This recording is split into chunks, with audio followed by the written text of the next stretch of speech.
Hey guys, this is Collusion and Corruption in the Medical Field, episode 1. And just wanna thank you for being here. These series basically just winging it. I'm not a videographer, just telling my story here. And I want to thank you for tuning in. And I don't know how to edit video for anything. I wish I could. So then I could make it just like those other videos online, but like a documentary style. But I don't really know how to do that yet. So this is just how it's going to be. It's more like conversation style. It's not really an episode of anything. We'll just film these as I go and just bit by bit tell my story of what I experienced.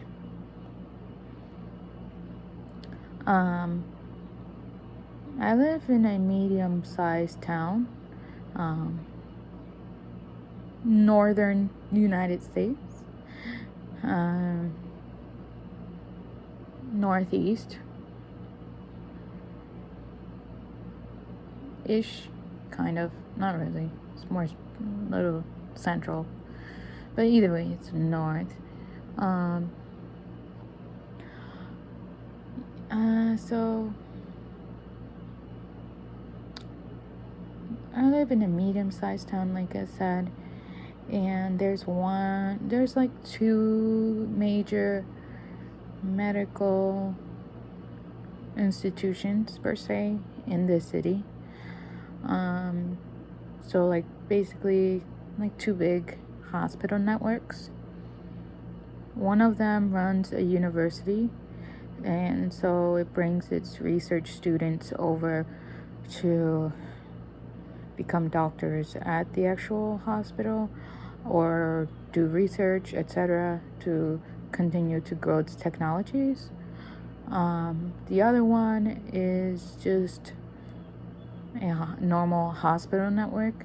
Doesn't have, I mean, it's pretty big, but it doesn't have, like, I think as much funding as the other one because it's a university that takes money. It has donors, people donating, student donor, parents donors, plus the students pay an arm and a leg to go there, because I used to actually go to that university for a short period of time. I didn't really like it, so I stopped going there. So because it didn't have focused programs. The way it was formatted, it was like basically you can choose any coursework that you want to do. It's not focused. Other universities, you have to do coursework in different subjects, even if you choose one field of study. And so you have a rounded approach. It's more focused. But this university, it's not. Let's say if you want to choose like to focus your studies in language, you can basically take in your whole university career like 75% of language courses, and then the other 25% are you have to choose one math or science, and you could do either or. It doesn't have to be both. And then you can choose like the other one would be like, if you choose languages, that's like the arts. So then you could choose like a math or science, and then the other category would be, third category would be like English, history, like social studies, that type of thing. So you just do one in each category, but your major focus, you spend most of the coursework there. So I mean, I guess it's focus within whichever field, but to me it didn't seem focused at all, because it gives you opportunity to just go around exploring, and doesn't give you a focus and like attention in like the whole scheme of things, the whole scheme of learning, becoming a more rounded individual. Like, not only, let's say if you're interested in arts, not only taking some courses in arts, but you would learn things in math, science, everything, like English, all the humanities, social sciences, all of that. So you'll be more rounded, and that would further help you in your career, because you have like a broader perspective of things. That's not what it was here. It was more closed-minded. Either way, just rambled on. Went on a tangent there. But my first experience, so what's going there, and when I was there, I did a student job. And the student job was to work in a call center within the school. And the call center was basically, you wear a headset. I don't know if you all worked at call centers, but it's different from a normal call center. It has like automated like call after call after call, in which like you don't get a few seconds in between calls like some call centers you do. It's just straight into the next call. And it's more like cold calling versus receiving calls from people. I guess that's what I meant. That's the point I was coming to. You're cold calling instead of you being the receiver of the calls. So cold calling who? Cold calling all of the parents of the university. And you basically would ask them for money for contributions of the university. The training of that job was that basically you would have to use selling tactics to convince parents to give money to the school, and the more money you gain, the more perks there were, and so that's how they got a lot of that money, on top of their tuition being extremely expensive. Like $50,000 per year. That's how else they got money. There's other schemes in there that I have to talk about later. So then there's that school, and the students there students coming from other undergraduates, and because they have an undergraduate, master, all of that, all in one, doctorate. So you can start from your first year, become a doctor there,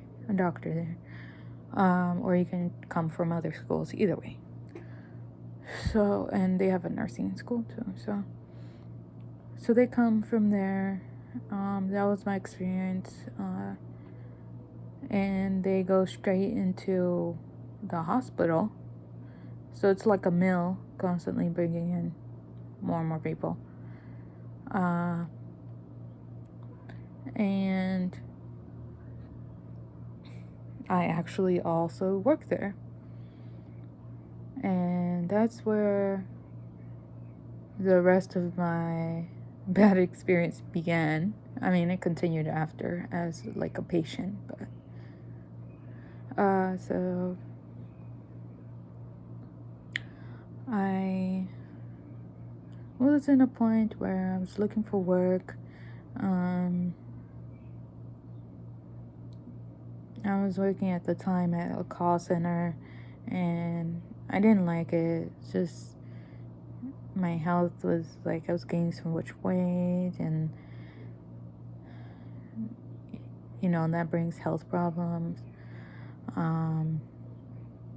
which did to me. So you're sitting down, like at that place I worked like probably 10-hour days or so, and there was lunch just for half an hour, and the breaks were timed where you need to be so it was really less than half an hour. They call half an hour, but you have to punch out half an hour at one point, and you have to punch in at another point. And you basically, it's a long walk outside, or it's a few minutes walk to the cafeteria, and it's a few minutes walk back. So really, you have to consider like 10 minutes of walking, using the bathroom. So really, your lunch to sit down and eat is like 20 minutes. Unless you're actually driving somewhere, then it's way less. So I left that place and I wanted to look for more stable work. I mean, that was stable, but it wasn't like a long-term thing. Like, it paid pretty well, but it just wasn't for me. Just sitting there all the day and talking to people and not moving because you couldn't move off your seat. So I looked for work in this company that was affiliated to the school I went to before. And I tried for, say, a few months. Because they have job postings on their own website online. And I applied to almost every job that they had. I didn't care if I was like qualified or not. I just applied to as many jobs as I could, because I figured the more I apply to, the faster, more chances I will be chosen, which is in general for everything. So I think I applied at one point to like over 200 jobs there. And I get mostly emails like, I'm sorry we didn't choose you. I get a call here and there, where they were like over the phone asking some questions they didn't choose me for.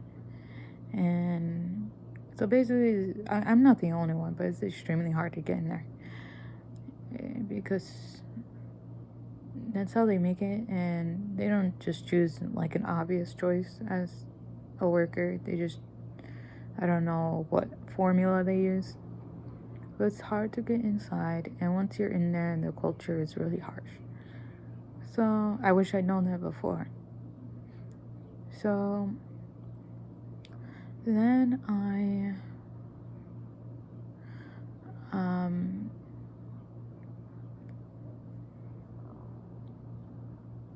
got a call from this one job. It's all the same company, but they have different locations, like off-site locations, because there's like the main hospital, and then there's like little clinics and things. One place called me to be like a bilingual secretary, and I went there for the interview. I guess that they really needed somebody. I think I did well in the interview, but just something about the place I didn't like. I mean, it was actually an off-site like psychiatric office, and nothing wrong with that, because I interviewed at just a grassroots one that was more like community oriented, and it was like a little small medical clinic that did almost the same thing, but it was more smaller, like more for the community, more to like help them, not for insurance profits or anything like that. And I felt the difference between both places, and I did like the other one better, but they didn't really call me back. So there was this one, and they didn't pay us well anyway. So there was this one, and I think they just chose me because I was bilingual. So they call me and they're telling me to come to choose, or they sent me an email, and they called me. They told me they chose me. They sent me an email with the wage rate, and they tell me to go and get like urine sample, and I'm thinking, okay, did I get the job? Did not get the job? So then they tell me when I'm scheduling the urine that I also have to get the TB test. And when you go and research a TB test, and it tells you that they're injecting you a strand of TB, and I've never been out of into a country that would have TB, so to be thinking that you're injected with TB, that's kind of scary. So I told them I wasn't going because I don't want an invasive procedure like that, nothing to be injected into me, and a bubble to appear and to tell me if I have it or not. I don't know.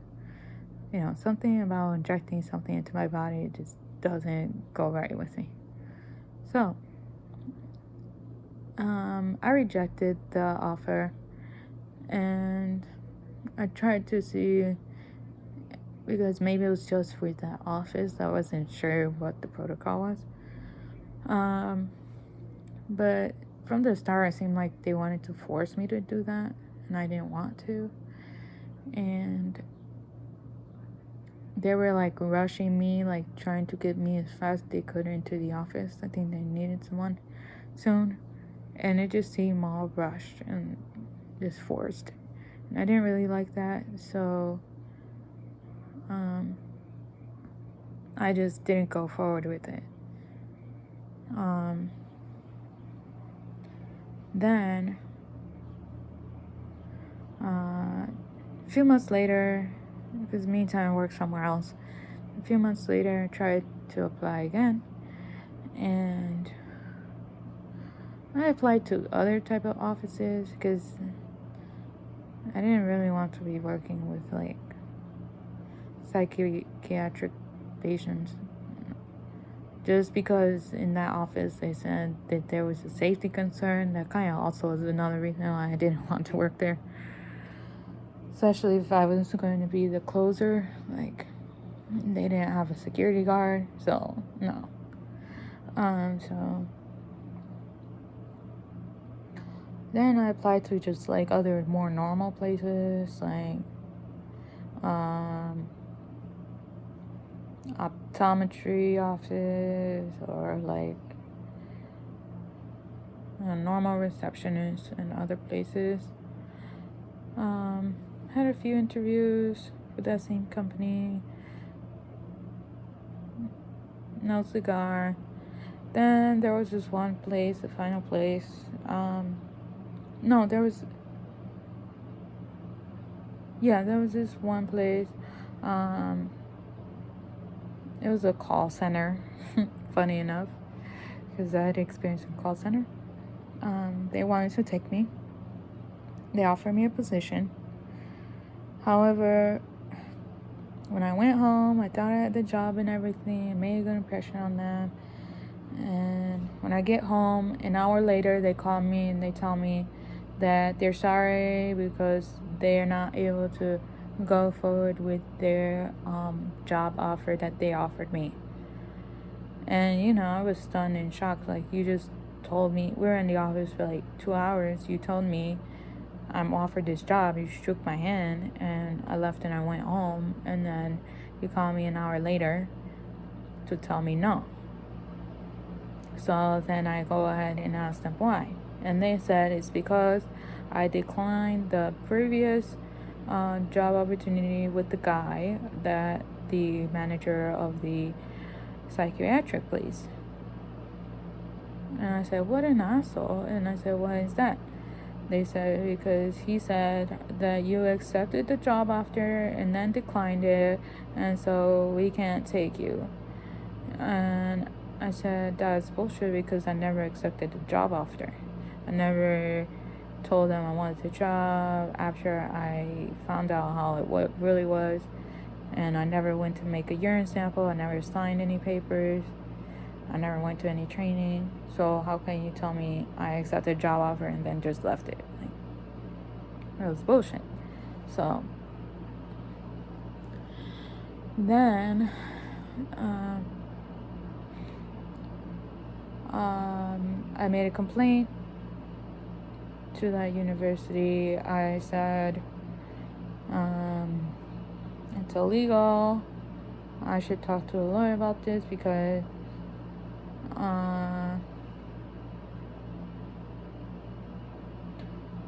it's unfair. How can you offer me a job and then tell me no because I didn't accept a different job? And the guy was upset.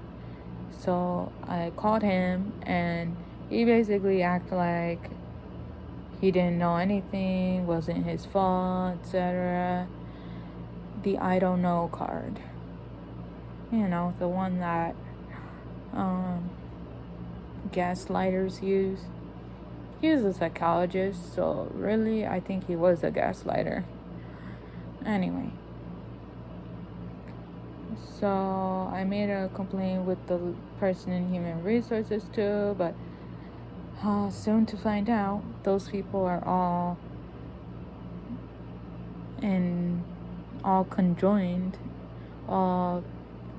what's the word?